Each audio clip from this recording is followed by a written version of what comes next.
Lucas, ta formation pour devenir un maître mage Jedi dès aujourd'hui se poursuit. Oui, maître. Merci, maître. Voici le 97e exercice.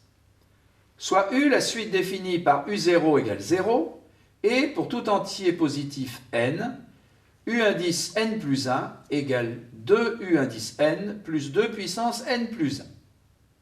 Pour quelle valeur de n UN est-elle une puissance de 2? À réfléchir là-dessus, t'employer tu dois. Bon, comme d'habitude, je vais proposer de calculer les valeurs de UN pour les premières valeurs de n pour essayer de comprendre un peu comment fonctionne cette suite. Alors, U0, ça vaut 0.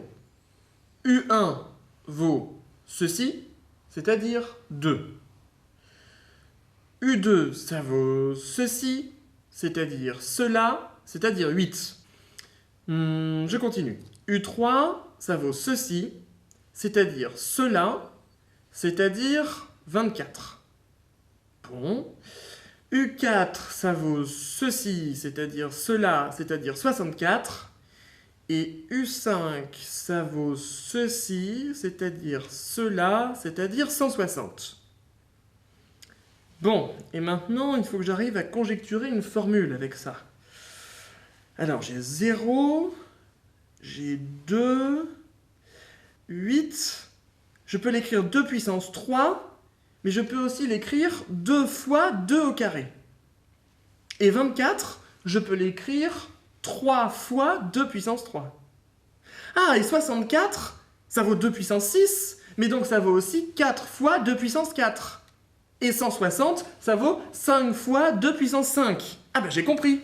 On peut donc conjecturer que, pour tout entier n supérieur ou égal à 0, U indice n est égal à n fois 2 puissance n. Un bon début est cela. Bon, maintenant, montrons cette conjecture. On va raisonner par récurrence. Et, pour faire ça, appelons P de n la propriété un égale n fois 2 puissance n, et montrons que cette propriété est vraie pour tout entier n. Alors, je commence. Initialisation.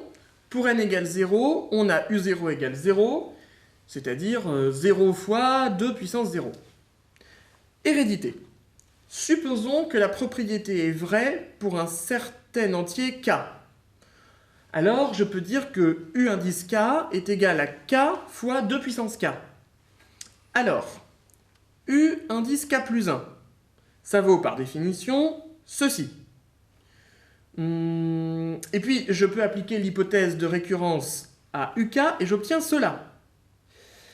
Ensuite, je regroupe les termes, j'obtiens ceci, et puis je peux factoriser par 2 puissance k plus 1, et j'obtiens cela. Eh bien, j'en conclus que P de n est initialisé pour n égale 0 et est héréditaire, donc, par le principe de récurrence, pour tout entier n, UN égale n fois 2 puissance n. Bien, à conclure, il te reste. Alors, on a montré que pour tout entier n supérieur ou égal à 0, U indice n égale n fois 2 puissance n. Donc, s'il existe un entier n tel que un est une puissance de 2, alors il existe un entier a tel que un égale 2 puissance a. Et donc, n fois 2 puissance n égale 2 puissance a. Donc, n égale 2 puissance a sur 2 puissance n, c'est-à-dire 2 puissance a moins n. Donc, si n s'écrit 2 puissance b, U indice n égale 2 puissance b plus n. J'en conclus que un est une puissance de 2 si et seulement si n est une puissance de 2. Autre chose à dire tu as? Non, maître. À son terme, ta résolution est arrivée. Que la force mathématique soit avec toi.